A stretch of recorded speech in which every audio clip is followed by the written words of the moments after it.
dans la prière, on est capable de les subdiviser en deux parties.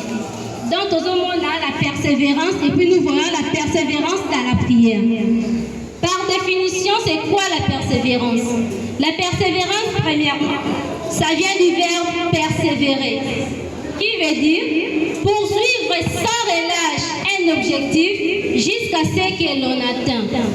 Et là, ici, quand tu persévères, donc, on doit insister sur une chose jusqu'à ce que vous posez le Koana. C'est ça la persévérance. Maintenant, partons sur la persévérance dans la prière. Bon, sur la persévérance, nous voyons par exemple un étudiant. Je vous jure que la vie estudiantine n'est pas facile. S'il n'y a pas la persévérance, tu ne pourras pas arriver jusqu'au bout de tes études. Raison pour laquelle, peu importe que nous traversons pendant la vie estudiantine, nous voyons des échecs, un étudiant peut échouer, mais tant qu'il s'est fixé un objectif, il va pour persévérer jusqu'à ce qu'il va atteindre cet objectif-là. Maintenant, nous passons sur la persévérance dans la prière. La persévérance dans la prière, c'est premièrement persister dans la prière.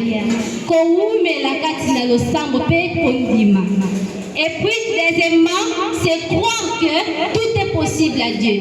Donc, quand tu pries, tu persévères, tu dois mettre en tête, premièrement, que comme je prie comme ça, tout est possible à Dieu. Peu importe ce que je lui demande, il sera capable de le résoudre.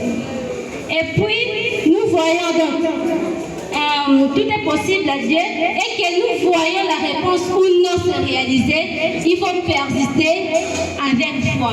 C'est-à-dire, même si tu n'as pas encore eu la réponse sur ce que tu as prié, ne te fatigue pas de persévérer, insiste et toujours il faut mettre la foi parce que avec la foi, Dieu exauce nos prières.